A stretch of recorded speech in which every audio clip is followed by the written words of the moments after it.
So, last week, we finally got the last campaign chapter of Dragalia Lost. And I've been playing it a lot in my spare time. On, I believe it was last Tuesday, we got the campaign chapter. I got up early in the morning and I played through it, and it took me a while, but it was so good. It got me to thinking about a lot of things, though. There's a lot in the story that I'm trying to piece together and figure out, like a lot of folks are. My initial thoughts, while I did love the story, it did feel a bit rushed, understandably so. The plug got pulled, so to say, and they had to stop production. Well, they were told, finish it up. There were clearly a lot of plot points they wanted to touch on. There's a lot of characters they wanted to add. And it's sad that we won't get them. But, as I've said in previous videos, I really do think that the fact that they let the game finish instead of just pulling the plug, and other people have pointed this out, in a lot of gacha games, when they're done, they're done. They don't finish the story, they just end production and boom, it's over. Dragalia Lost was allowed to finish. In fact, they were told to finish. They were told, end the story. Do what you want to do. Can't do everything you want to do, obviously. But you can get the story finished, get it out there, and see what people think. And I think the fan base is generally really happy with it. I know I am. I'm extremely happy with it. It's bittersweet. It was a bittersweet ending for a game that I've been playing for about a year now, and I have really enjoyed. Since the ending of the game, I've been playing a lot of Kaleidoscape. I've been playing through the events, enjoying stories for events I've never gotten to play. On the recent Gala banner, I summoned, and I got spooked by Galamim, which is awesome. So I got Galamim, and I got Galacleo, and I got Beautician Zardan. So 3 new adventures I didn't have before, and I am extremely happy. But I have so many adventures I want to max out, and so little Eldwater to do it with. So since EOS announcement, I've just been summoning whenever a new banner is up, because Eldwater is useful in and of itself. I've generally gotten some units that I needed, but Eldwater is Eldwater. I'm happy to get Eldwater, because now my goal is to beat Xenos with as many adventures as I can and make recordings of it all. So I'm going to have a lot of videos of Dragalia Lost before they cut the cord and put the servers offline, which I think we're just in maintenance mode right now. And I think we're going to be in maintenance mode for a while, because they haven't shut down the store, and there's no sign that they're going to do so anytime soon. If I remember correctly from the data mines for the banners through November, there's a bunch of platinum banners all the way through November. So they could shut down the store in November, or we could get another maintenance update with banners for the next few months and just go on from there. I don't know. But again, from what I've read from people who have played gotchas that shut down, they should have already shut down the store if they were going to. They should, generally, as I understand it, EOS is announced and the store is shut down the next day. So players can't buy, which more than anything is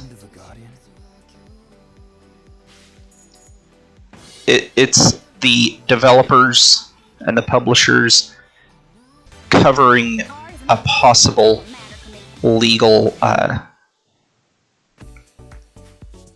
problem they could have, because you announce end of service but you keep the store up. Well, you look super greedy. Dragalia has announced end of service.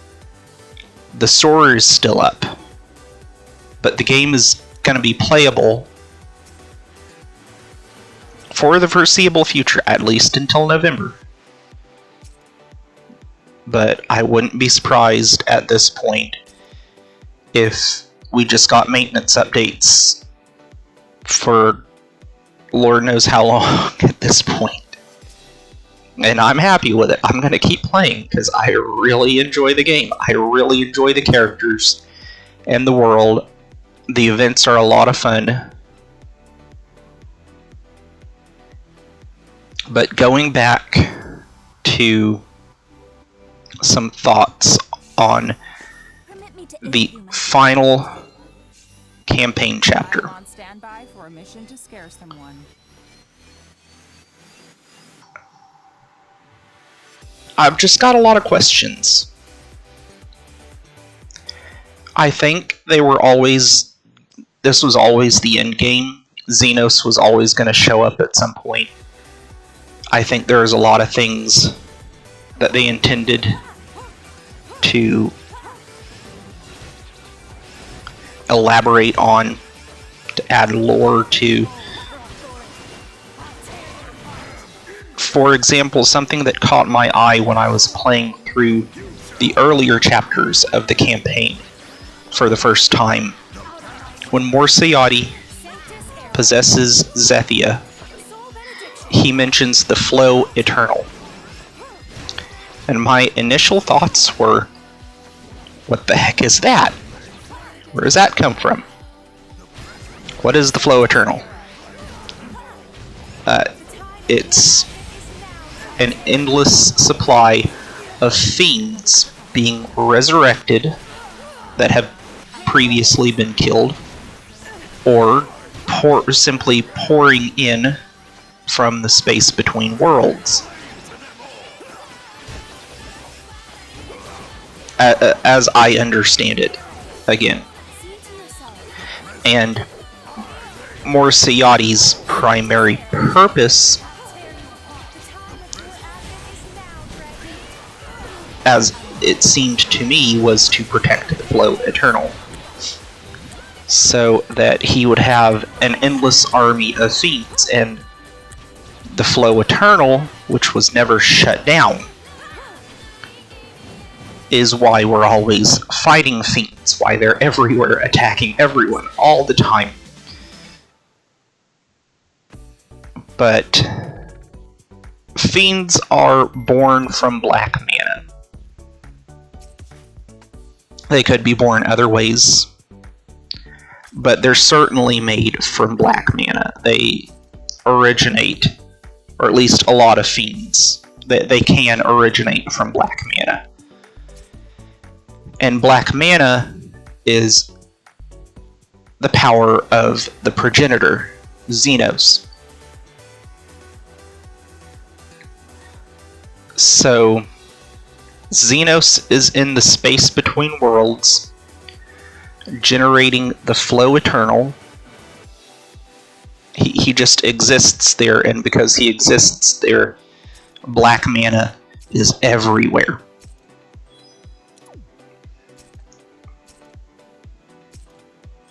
And there's something about the worlds themselves that can keep black mana out, generally, as I understand it, unless a rift is open to the space between worlds. Of course, you also have the fact that Xenos is in the space between worlds. The auspexes can speak to other worlds through Xenos. When they're communicating with other worlds, they're actually communicating with Xenos, which is weird. So he connects the worlds together, but he generates black mana. It's his power, and he creates an endless flow of fiends that attack all of the worlds all the time. Let me in on this party.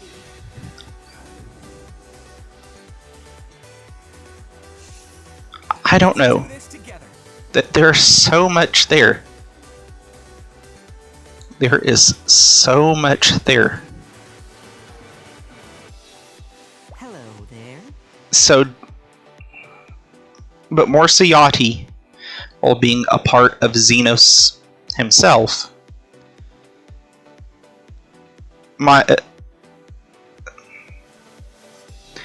so Mordecai is the part of Xenos' heart that accepts people in. Morsayati is the part of Xenos' heart that gives itself to people, but corrupted by Mordecai's rage at seeing what he thought was Ilya being killed by Elysium.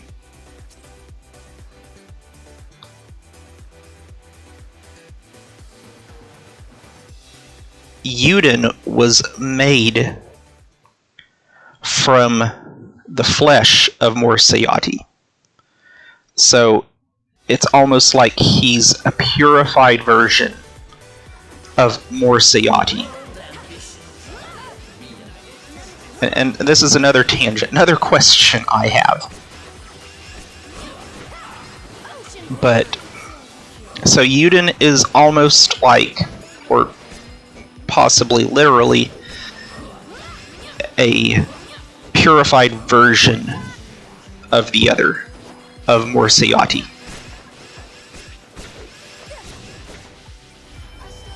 But when Finlorda describes the creation of Uden, he also says that he created the body, and then he migrated the infant soul, the dead infant, who was Nedrick. He migrated Nedrick's soul into Uden. So Yuden is like a purified version of Morciati with a human soul. And Nedrick is soulless. Which potentially, or maybe Nedrick has a portion of his soul left. And it wasn't the entire soul that was given to Yuden, but they sort of share it. That could be an explanation. But perhaps because Nedrick's soul was taken from him and given to Yuden because they thought Nedrick was dead,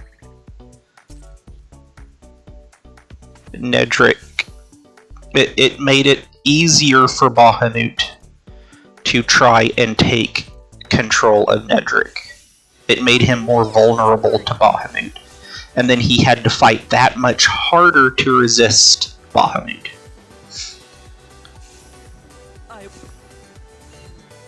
And these are all just random thoughts that have rolled around in my head the past few days. As I play the game and go about daily life, and there's still so much. We don't even know who Not is exactly. She was an infant taken from the fairy kingdom, sent to Alberia to spy on the royals, to spy on Yuden. Where does her power come from? Is there more to her than that? We don't know. I don't think. I don't know. I think there must be. I love Not. What about in the world after Xenos is beaten and the world is recreated? Not is with both Xena and Zethia. So, is it... But Yuden isn't there, so Fenlorda didn't have to spy on Yuden. Why is Not there? Why does she know them? Do her parents know? Is she Fenlorda's sister? Did Fenlorda send his own daughter? I mean, it's crazy. Honestly, I wouldn't mind that explanation. I like Genlord. Genlord is a cool character. But having him be Not's big brother, that would be neat. That would be neat. Maybe for a future title. But I don't know. There, and then back to Yuden and Nedrick. If Yuden is literally a portion of Xenos' heart, he's a purified version of the other. But he exists in all these different worlds. Like in Xena's world, it's implied that Yuden was born naturally. He's not connected to the other by blood at all. He's just naturally a member of the royal family. Is he Nedrick by a different name? Yes. I believe in the possibility of victory. And some of this, a lot of these questions are unanswered because of time constraints on the development of the game. EOS was announced. I don't think they expected the fan support for the game that they got when EOS was announced. I know there's a lot of doomers and trolls that have been plaguing the Dragalia Lost community online for a while.